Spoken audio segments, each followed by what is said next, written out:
Well, hey there, new art supplies. Welcome to your new home. Hi, my name is Vanessa, and I make art videos about a little bit of this and that. If that speaks to you, consider subscribing. I'm so glad you're here today, and I'm excited to share with you the supplies that I purchased for the month of June. Let me give you a little preview to this video. I'm going to break up this video into 3 parts. Part 1 will be pens and pencils, and I'll do some swatching of most of them. Then part 2, I'm going to be doing some miscellaneous items along with paints. I have some acrylic gouache and watercolor, and yes, I will be swatching both on this video. For part 3, I'm going to be going over storage units that I purchased and how I'm going to be using them. One more thing I want to mention before I begin, I would like to announce the winner, and she has been contacted.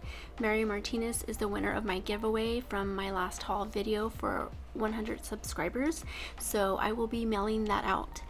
And thank you so much for you guys that participated. Timestamps will be listed in the description. With that said, let's begin. First, we have some pins. We're going to start off with the iridescent metallic sparkly pins. I got 3 packs, and out of the 3, 1 was great and the other 2 were a dud. So the 2 packs that I did not like are the Star Burst and then the needle thin metallic pin, but I did like the sparkle set. That one was great.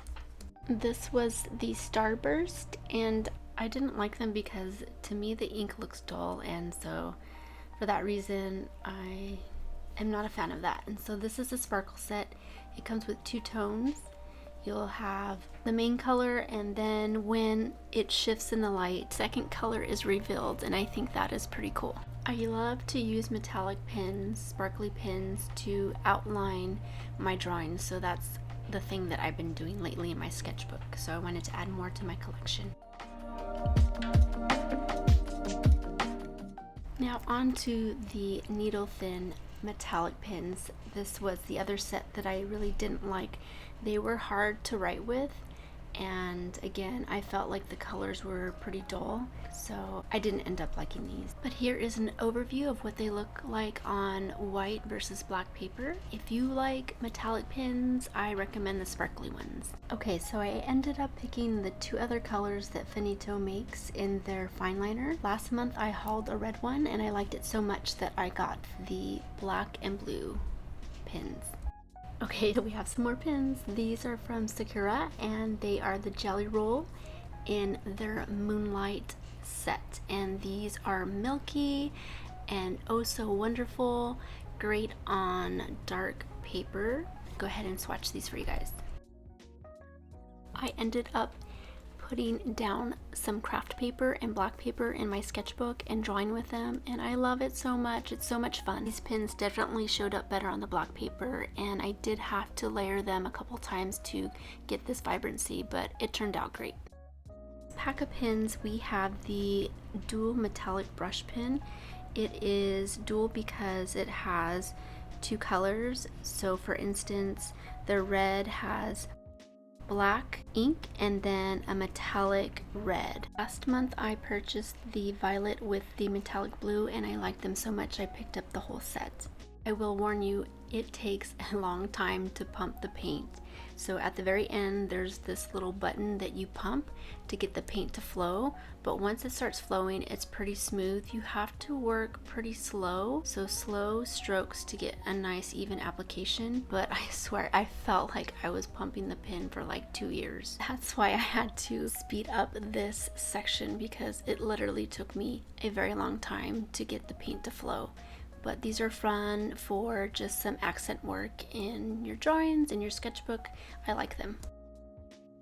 These are the Sign Pen Micro Brush by Pentel. Micro synthetic brush hair tip, create tiny hairline strokes and wide lines. Ideal for hand lettering and calligraphy. Vibrant water-based dye ink. This pack comes with 12 pins. I'm not going to swatch all of them, but I'll show you one of them, and you can get a really fine line with the tip, and you can get a wider line by using the side of the nib, which is synthetic brush hair. If you want an even application, you have to draw slowly for that.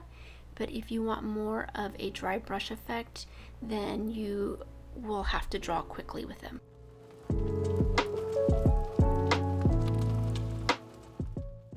Wait, what? Not another pen? That's right. This time we have Colored Pencil Mechanical Pencil by Uni, and I love my Pilot Inyo mechanical colored pencil so much that I wanted to try another brand, and this one is in the erasable collection from Uni, and the lead is 0.5. I did a little sample right here for you, but I will tell you I did one in my sketchbook after filming this, and I do like them. I wouldn't say I like them over my Pilot, but they are a close runner for being a new favorite. Up next, we have some more pencils. This is from Faber-Castell, and this is their water-soluble graphite. So it comes with 5 pencils, and we have different levels of hardness on the lead. It has a HB, 2B, 4B, 6B, and 8B. So you can have different levels of values and tones with these. The packaging says 5 water-soluble graphite pencils of superior quality, ideal for classical watercolor painting, preliminary sketches, and mixed media projects. I'm really excited about these. I can't wait to try them. I like the tin case it comes in, and I think I'm going to keep them stored in here.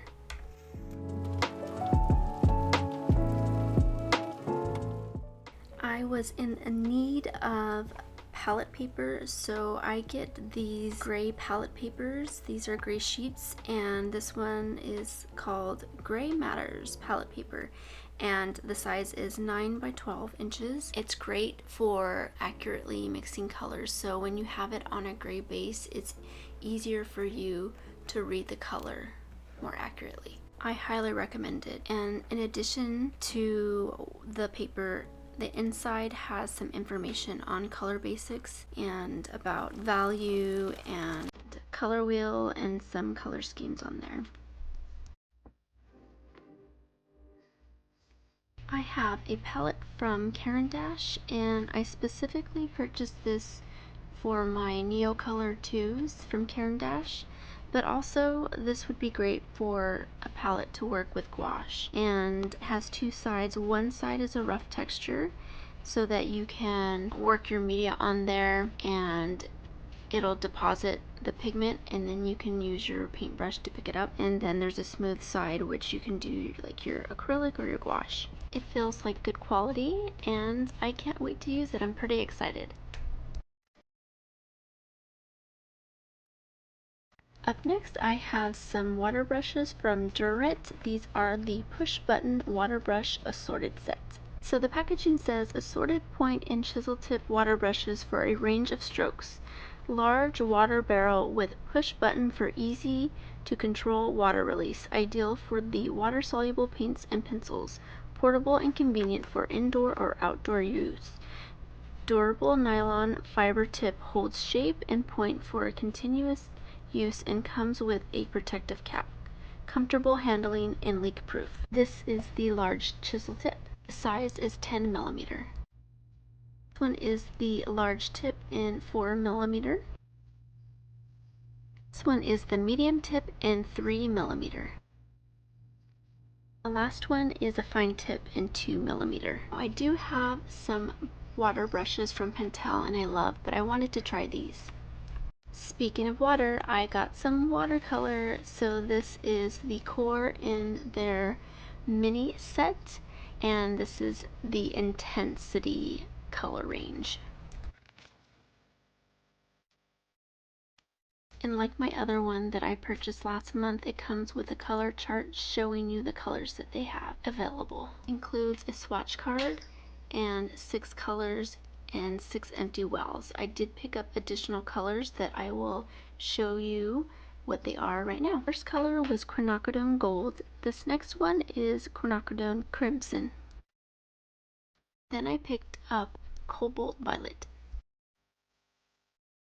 And then the last color I got is Indian yellow.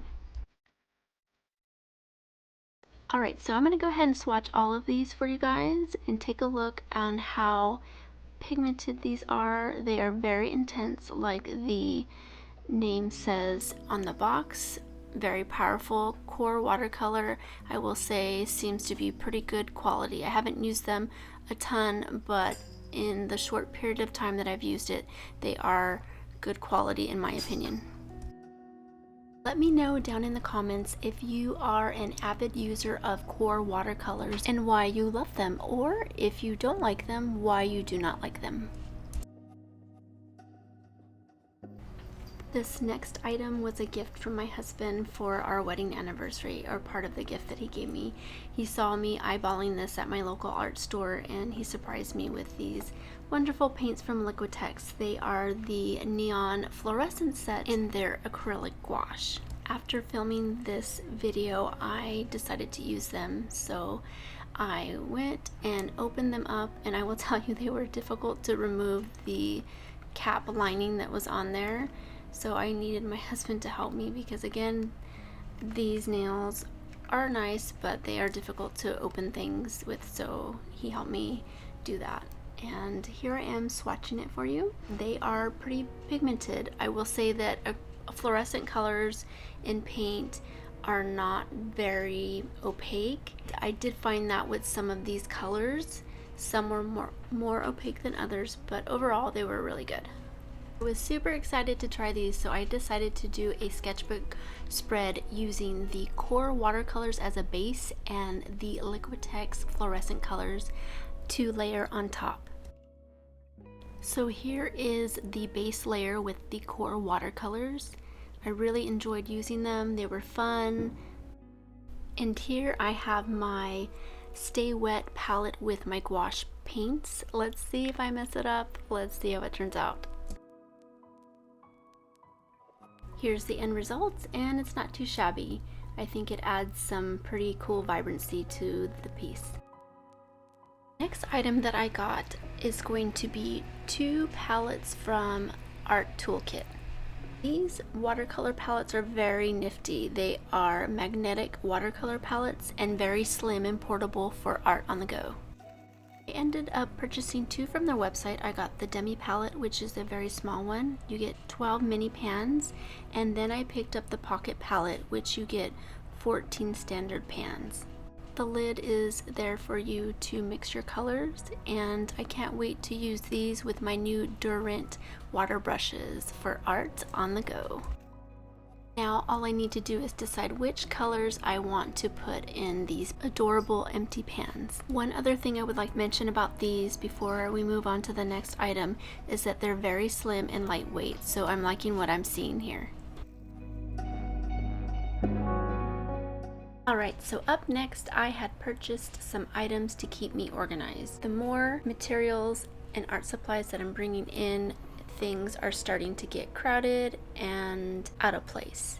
So I decided to go on Amazon and find some storage units to help me get more organized and hopefully stay organized. Oh my goodness, you guys, check out this toolbox. Isn't it precious? It is so cute. I love the color, and I had toolboxes when I was in college that I would take with me to drawing and painting class, so this was a nice throwback of that memory that I had, and I thought it was heavy duty. And then this thing here is for my Tombow dual tip markers that I'm gonna end up storing. So I'm gonna go ahead and take you back to my room and we're going to set these up.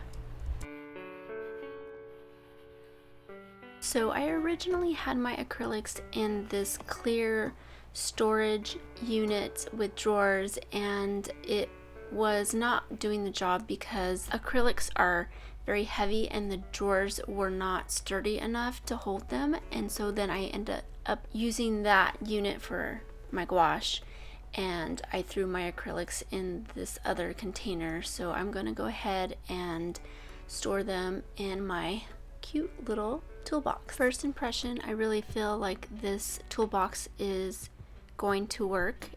It feels sturdy and durable, so I think this is going to be a good solution to storing my acrylic paints.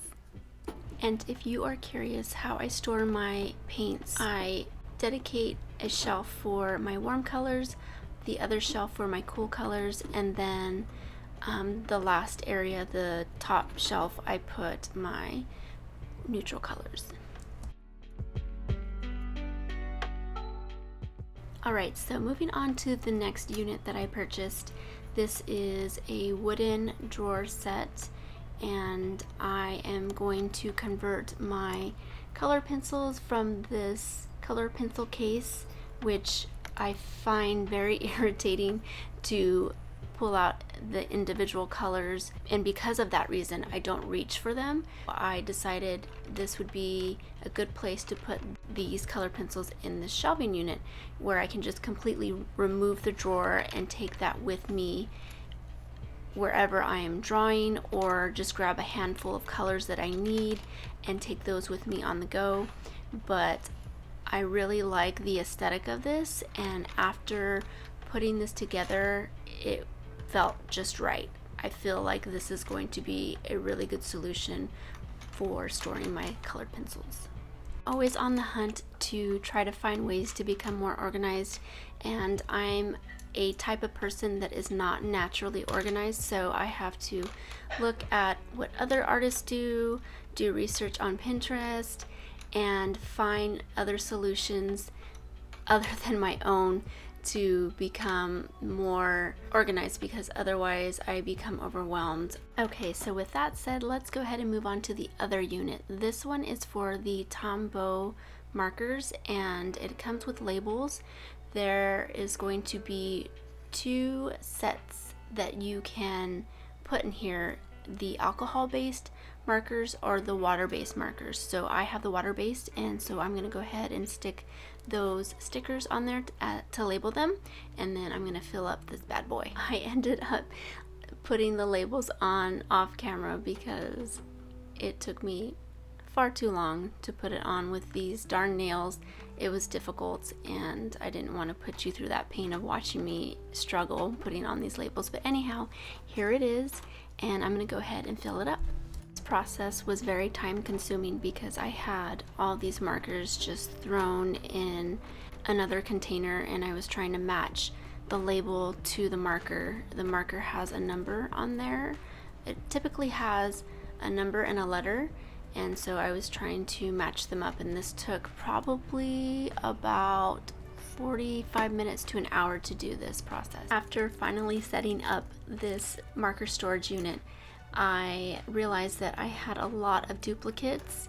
I had a handful of them, and I realized that I have quite a few that I have not collected. So these are the duplicates that I have, and I wish I would have purchased this unit when I first started collecting them, once I realized that I really liked them. This unit is great. I really like it.